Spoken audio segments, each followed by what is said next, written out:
मुजफ्फरनगर के शेरनगर गांव की दिल दहला देने वाली घटना ने सबको झकझोर कर रख दिया है। 4 दिन की तलाश के बाद आखिरकार बुधवार शाम को 3 साल के मासूम अवी का शव तालाब की दलदल और घास में फंसा हुआ बरामद हुआ। रविवार सुबह भारी बारिश के तेज बहाव में अवी नाले में बह गया था। रेस्क्यू टीम ने तालाब और नाले में लगातार खोजबीन की, लेकिन घास और कीचड़ ने काम में बाधा डाली। शव मिलते ही परिजनों में कोहराम मच गया। अवी के पिता राहुल और परिवार का रो रो कर बुरा हाल है। मौके पर सैकड़ों लोगों की भीड़ इकट्ठा हो गई। जानकारी मिलते ही सपा नेता राकेश शर्मा भी मौके पर पहुंचे और पीड़ित परिवार को सांत्वना दी। नई मंडी कोतवाली प्रभारी दिनेश बघेल भी मौके पर पहुंचे और भीड़ को समझा बुझाकर शांत करते हुए शव को पोस्टमार्टम के लिए भेजा। हम परसों से इसलिए कह रहे थे पुलिस वालों को भी, हमारी कुत्ते बुला लो, कुत्ते खोज कर दे, उसका कपड़ा छुआ कर खोज कर ले उसकी। वे नहीं मानने को, ये फिल्मों की बात है जी, फिल्मों में दिखा दे, ऐसा नहीं हो। आज भी वो फिर कुत्तों ने ही फाइनल किया केस। कुत्ते वहाँ से कल से मंड रहे थे जिसमें यार हम कल से कह रहे थे भाई इस झुंड को हटाओ, इस झुंड को हटाओ, वे नहीं मान रहे थे। आज फिर वो 3 हिस्सों में करके जी वो हटाया झुंड, जब जाकर 3रे नंबर पे उसका झुंड के नीचे से बच्चा निकला हुआ हमारा। देखिए, लगातार जिस दिन से बच्चा गुम हुआ था, लगातार प्रशासनिक टीम और गांव के लोग पूरे तन मन से लगे हुए थे लगातार, और एक सफलता मिली है। वास्तव में गांव में कहीं ना कहीं एक संतुष्टि है कि जिस चीज़ को हम तलाश रहे थे वो चीज़ हमारे सामने आ गई।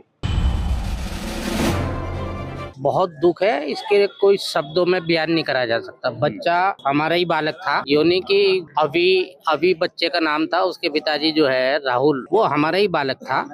और हम सब जो है अपने बच्चे के हिसाब से ही ढूंढवा रहे थे, कोई हमारी वोटर का बच्चा था ऐसा नहीं, वो हमारा ही बालक। ये तो इतवार के दिन 8:30 बजे, इतवार के दिन 8:30 बजे बारिश हुई थी तेज। जब से सबका प्रशासन पूरा लगा हुआ था, गांव के भी सभी लग रहे थे, सब परेशान थे, झुंड में फंस रहा था। सफाई चल रही थी इसकी, सभी गोताखोर भी बुलाए थे, सभी देख रहे थे, गांव के लड़के बहुत मंड रहे थे, सब जगह देख रहे थे। पूरी उसकी वो पे रखी थी, मशीन भी लग रही थी, पर अचानक उसमें मिला, वो देखा नहीं था, उसके आसपास देख रहे थे। 25 जून 1975 की रात भारतीय लोकतंत्र के इतिहास में एक काला धब्बा बन गई, जिसे आज हम सब इमरजेंसी के नाम से जानते हैं। इमरजेंसी का फैसला तत्कालीन प्रधानमंत्री इंदिरा गांधी का था। इंदिरा गांधी ने जून के 25 से 26 1975 की मध्यरात्रि में इमरजेंसी का आदेश दिया और सुबह होते ही इसकी घोषणा कर दी। 19 महीने लगी रही इस इमरजेंसी में सरकार ने न जाने कितने ही मनमाने फैसले लिए और जिन्होंने इनका विरोध किया उसे जेल में डाल दिया गया। इस तानाशाही में प्रेस की आजादी छीनी गई और मनमाने फैसले थोपे गए। हजारों लोग बिना वजह जेल में सड़े, जिनमें छात्र, पत्रकार और आम नागरिक शामिल थे। पीड़ित आज भी उस दौर की क्रूरता को याद कर सिहर उठते हैं। बहुत टार्चर किया इस पुलिस ने। हाकिम राय ने 7 डंडे मेरे शरीर पर तोड़ दिए। मैं जब उससे भी काबू में नहीं आया तो बरेली के तत्कालीन जिलाधिकारी माता प्रसाद के 29 अक्टूबर 1975 की सवेरे वे सीओ के कमरे में आए। मुझे हवालात से निकाला गया, हाथों में मेरे हथकड़ी डाली गई और हाकिम राय ने मुझे डंडों से फिर मारना शुरू किया और उसके किसी इशारे पर उन्होंने एक प्लास मंगवाया। मैं बहुत सोचता रहा कि आखिर हमारे शरीर में ऐसा कौन सा अंग है जो प्लास से ढीला किया जाएगा या उसे कसा जाएगा, लेकिन उसके हाथ में प्लास आते ही मेरे हाथों के नाखून उन्होंने प्लास से खींचना शुरू कर दिए। मेरे हाथों से खून बह पड़ा। थानाध्यक्ष जो है हमको मारा पीटा और बुरी तरह ले गया थाने। वहाँ पर टार्चर किया, करंट लगाया, बिजली के शॉक लगाए गए हम लोगों को। तो वो त्रस्त हो गए बुरी तरह से, तो फिर अगले दिन चालान करके जेल भेजा गया। माहौल ये था परिचित से परिचित, और हमारे परिवारिक जन जो अन्य थे वो भी हमसे बात करने में डरते थे कि हमने अगर बात की तो ये आरोप लगेगा कि ये भी आंदोलन में सम्मिलित हैं या संघ विचारधारा के हैं, तो वो भी जेल चले जाएंगे। इतना बड़ा आतंक था और उस आतंक का दुरुपयोग प्रशासन जैसे करता है अन्य मामलों में भी वैसे भी हुआ।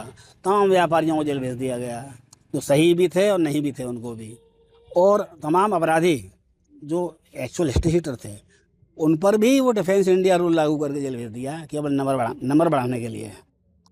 तो मथुरा के ऐसे तमाम लोग थे अपराधी जिनको उस धारा में जेल भेज दिया गया, जिनका कोई मतलब नहीं था आंदोलन से। सबसे गलत बात थी उस समय वो थी जबरदस्ती परिवार नियोजन के लिए नसबंदी कराना। खुद अपनी कराओ या कहीं से केस ढूंढ के लाओ, तभी आपका इंक्रीमेंट आगे हो सकता था, तभी आपकी सैलरी समय से मिल सकती थी। कुल मिलाकर के किसी भी प्रजातांत्रिक देश के लिए ये जो इमरजेंसी का काल था भारत का, वो सबसे ये कष्टदायक और सबसे दुखदायक और बिल्कुल एक काला अध्याय था। ज़बरदस्ती लोगों की नसबंदी की जा रही है और वो एक डिस्क्रिमिनेटरी यानी भेदभावपूर्ण थी कि हिंदुओं के साथ, और विशेषकर जो पढ़े लिखे लोग होते थे जो साक्षात्कार में जाना चाहते थे, उनके लिए जब लेटर आता था तो उसमें 2 केस मांगे जाते थे, ज़रूर दीजिए, कहीं से ला कर दीजिए। जो मैं खुद इंटरव्यू में नहीं गया, न केस ला सका न इंटरव्यू में गया उस समय, तो ये होता था। और जो कोई आरएसएस से जुड़े होते थे उनको तो छुपना ही पड़ता था, नहीं तो उठा करके इतनी यातनाएं दी जाती थी कि ज़बरदस्ती जेल में डाल दिया जाता था। तो ये मेरी समझ से बहुत ही खराब था कि ज़बरदस्ती जो नसबंदी की लागू की गई। तो श्रीमती इंदिरा गांधी ने तत्काल पूरे देश में आपातकाल लगाया ताकि वो प्रधानमंत्री बने रहे।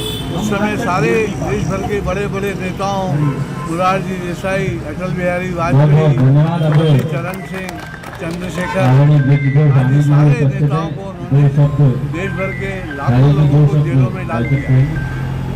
आपातकाल चलता रहा, इस बीच अनेकों कष्ट, कई लोग मर गए।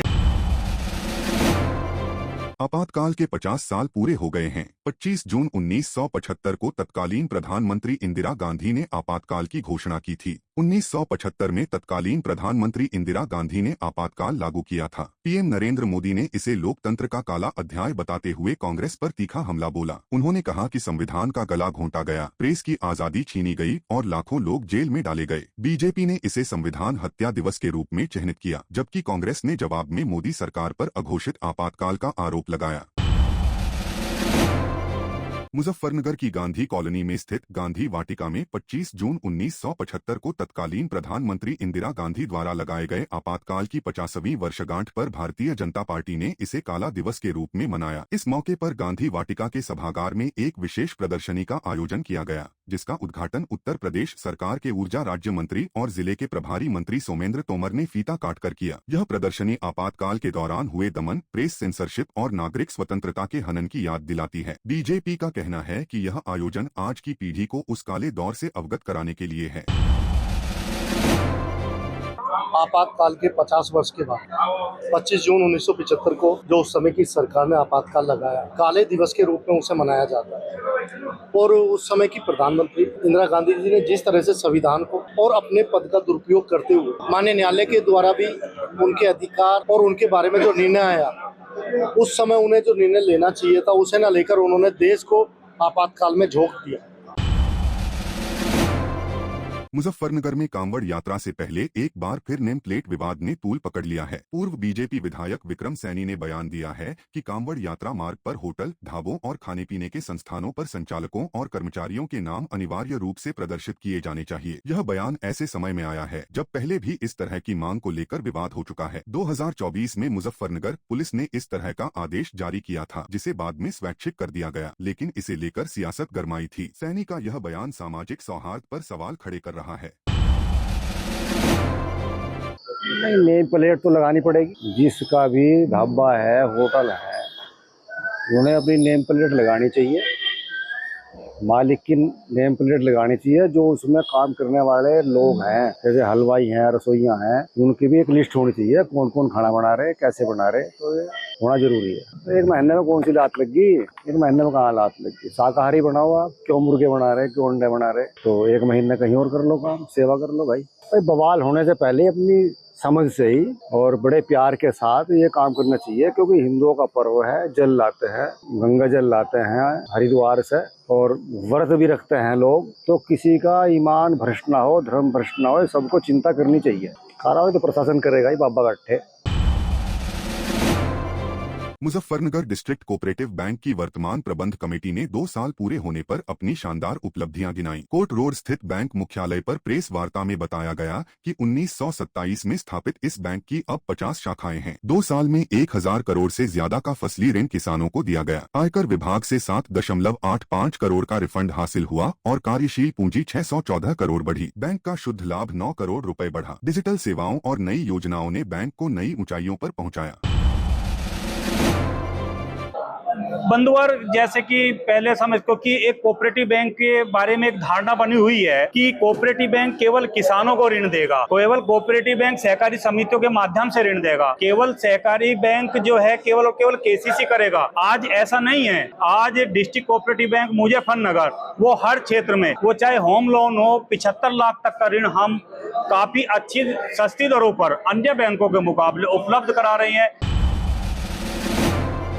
मुजफ्फरनगर जिले के देहात में बुधवार को हुई तेज बारिश ने जनजीवन को पूरी तरह अस्त व्यस्त कर दिया। चरथावल इलाके में ऊंची सड़कों के कारण कई घरों में कई फीट पानी भर गया, जिससे लोगों का जीना मुहाल हो गया। इतना ही नहीं, सरकारी स्कूलों और कार्यालयों में भी जलभराव की स्थिति बन गई, जहां स्कूल खुलने की तैयारियों में जुटे शिक्षकों एवं कर्मचारियों को भारी परेशानी का सामना करना पड़ा। सबसे चौंकाने वाली बात यह है कि चरथावल थाने की छत पर पानी जमा होने से मलबा तक गिर गया। कहीं बच्चे बारिश में नहाते और अटखेलियां करते दिखे, तो कहीं लोग बारिश से बचने के लिए इधर उधर आसरा ढूंढते नजर आए। मुजफ्फरनगर के मेरठ रोड पर स्थित वी-मार्ट में बुधवार को एक सनसनीखेज घटना ने सबको हैरान कर दिया। एक युवक कीमती अंडरवियर चुराने की कोशिश में रंगे हाथ पकड़ा गया। चोरी का खुलासा तब हुआ जब आरोपी ड्रेसिंग रूम में अंडरवियर पहनकर बाहर निकला और स्कैनिंग मशीन ने बीप की आवाज दी। मुख्य गेट पर तैनात महिला गार्ड गीता ने उसे रोकने की कोशिश की तो आरोपी ड्रेसिंग रूम की ओर भागने लगा। इस दौरान वी-मार्ट में अफरा-तफरी मच गई। स्टाफ ने उसे धर दबोचा तो आरोपी ने बाइक की चाबी से अपने सिर पर वार कर दबाव बनाने की कोशिश की। इतना ही नहीं, उसने स्टाफ के साथ गाली गलौज की, महिला गार्ड को धमकाया और वी-मार्ट में आग लगाने की धमकी तक दे डाली। यह पूरा हंगामा सीसीटीवी में कैद हो गया। स्टाफ की सूचना पर सिविल लाइन पुलिस ने आरोपी को हिरासत में लिया। आज एक चोर था, वो मतलब गेट के पास आया, मशीन बीब हुई, हम उसको अंदर लेके आए चेकिंग करने के लिए, तो उसने हाथापाई करी और बोलने लगा मैं वी-मार्ट में आग लगा दूंगा, और मतलब कुछ से कुछ अनसंट बोलने लगा। उसके पास कच्चा निकला, लोअर के नीचे पहन रखा था उसने, और फिर लोअर को मतलब निकाला तो क्या लगा मेरे पास कुछ नहीं आएगा, कुछ नहीं आएगा। तो हमने देखा फिर कच्चा पहन रखा था उसने। पुलिस को बुलाया और पुलिस ने अपना काम करा। फिर उसे लेके जाने लगे थे, तब उसे बाहर भी उंगली दिखाता हुआ चला गया कि मैं देख लूंगा बाहर तुम्हें। मैं कि देख लिए। मुजफ्फरनगर के तितावी थाना क्षेत्र में आवारा कुत्तों का आतंक थमने का नाम नहीं ले रहा। घौलरी गांव की गलियों और चौक चौराहों पर ये आदमखोर कुत्ते बच्चों और बेसहारा जानवरों के लिए खतरा बने हुए हैं। बुधवार सुबह एक दिल दहलाने वाली घटना ने सबको झकझोर दिया, जब गांव के मैन चौराहे पर आवारा कुत्तों ने एक बेकसूर गाय को नोच कर मार डाला। सबसे दुखद बात ये रही कि गाँव वाले तमाशबीन बने रहे और किसी ने कुत्तों को रोकने या फिर उनके आतंक से गाय को बचाने की कोशिश तक नहीं की। आखिर ये सिलसिला कब रुकेगा? क्या प्रशासन इस गंभीर मुद्दे पर कोई कदम उठाएगा? ये कल गांव में जो है, यहाँ पे मेन रास्ता है जो इधर बड़ीने रास्ते पे, तो यहाँ पे जो है कल से गायें पड़ी थी और गाय को जो है कुत्ते नोच रहे थे। कई बार प्रधान को भी सूचना की गई कि जी गायें हैं, गाय माता को जो है आप वहाँ से उठवाइए और कुत्ते नोच रहे हैं, लेकिन उस पर कोई कार्रवाई नहीं हुई। आज ये कल से शाम से गाय पड़ी बेचारी और उसको कुत्ते नोच रहे हैं बहुत बुरी तरीके से। वो हमने देखी, हमारे पास वीडियो आई, फिर हमने वो वीडियो वायरल की, उसके बाद फिर इस पर एक्शन हुआ। मुजफ्फरनगर के सिविल लाइन थाना क्षेत्र में एक दुखद घटना ने सबको झकझोर कर रख दिया। प्रकाश चौक पर बुधवार को एक कचहरी मुंशी की नाले में गिरने से मौत हो गई, जिससे इलाके में हड़कंप मच गया। स्थानीय लोगों ने तुरंत पुलिस को सूचना दी। मौके पर पहुंची सिविल लाइन पुलिस ने शव की शिनाख्त की और मृतक की पहचान वहलना निवासी ऋषिपाल के रूप में हुई। ऋषिपाल एक अधिवक्ता के पास कचहरी में मुंशी के तौर पर काम करता था। पुलिस ने शव का पंचनामा भरकर पोस्टमार्टम के लिए भेज दिया और परिजनों को सूचित किया। बस ये हमने जब आए तो भीड़ लग रही, तो हमने शनाख्त करी इसकी ऋषिपाल के। यहाँ पे मुंशीगिरी का काम करते हैं कचहरी में। दिल्ली के ज्योति नगर में दिल दहलाने वाली वारदात हुई है। 19 साल की नेहा को तौफीक ने कथित तौर पर 5वीं मंजिल की छत से धक्का देकर मार डाला। पुलिस ने आरोपी तौफीक को उत्तर प्रदेश के रामपुर से गिरफ्तार कर लिया। घटना सोमवार सुबह की है, जब नेहा पानी भरने छत पर गई थी। तौफीक ने बुर्का पहनकर घर में घुसकर वारदात को अंजाम दिया। नेहा के पिता ने कहा कि हमें इंसाफ चाहिए, उसे फांसी मिले। पुलिस ने हत्या का मुकदमा दर्ज कर जांच शुरू कर दी है। इलाके में तनाव के चलते भारी पुलिस बल तैनात है। खबर ही नहीं कि कैसे चढ़ गया, कब चढ़ा, कुछ नहीं पता। जब एकदम शोर हुआ, कहा कि तुम्हारी लड़की फेंक दी, तुम्हारी बहन फेंक दी, और जब एकदम लोगों ने देखा उसे निकलते, जब पता चला कि ये आया है, उसे घेर के चला गया। गली के कुछ लोगों ने करी थी, लेकिन वो हाथ नहीं आया, वो धक्का देके भाग गया। मेरी सब में से छोटी थी, मेरे को सिर्फ इतना चाहिए कि उसको फांसी हो, जिस सख्त से सख्त सजा उसे मिले, और या सीधा गोली मार दो। फांसी नहीं दे सकते तो सीधा गोली मार दो, नहीं मार सकते जनता के हवाले कर दो। बस यही मांग है मेरी कि उसे फांसी मिले, और हो सके तो उसे गोली मार दो। जब वो नहीं रहेगा इस दुनिया में और उसे भी खत्म करा जाएगा, जब भी मेरी बेटी की आत्मा को शांति मिलेगी। हम तो चाहते हैं उसको फांसी हो, मतलब जैसे मेरी बेटी तड़प तड़प हो रही है, वो भी उसकी ऐसी ही मौत हो। हाँ, बचाने की बहुत कोशिश करी, हॉस्पिटल में भी लगा रहा के, पर वो कह रही थी पापा बचा ला, पर क्या कर सकते हैं। बॉलीवुड और साउथ सिनेमा स्टार श्रुति हासन का एक्स अकाउंट हैक हो गया है। मंगलवार को श्रुति ने इंस्टाग्राम पर फैंस को अलर्ट करते हुए कहा कि मेरा एक्स अकाउंट हैक हो गया है, कृपया किसी भी पोस्ट या लिंक पर क्लिक न करें। हैकर्स ने उनके अकाउंट से बिटकॉइन और क्रिप्टोकरेंसी से जुड़े फर्जी पोस्ट किए। हाल ही में डीन मान और खुशबू सुंदर जैसे सेलिब्रिटीज के अकाउंट भी हैक हुए हैं, जिससे डिजिटल सेफ्टी पर सवाल उठ रहे हैं।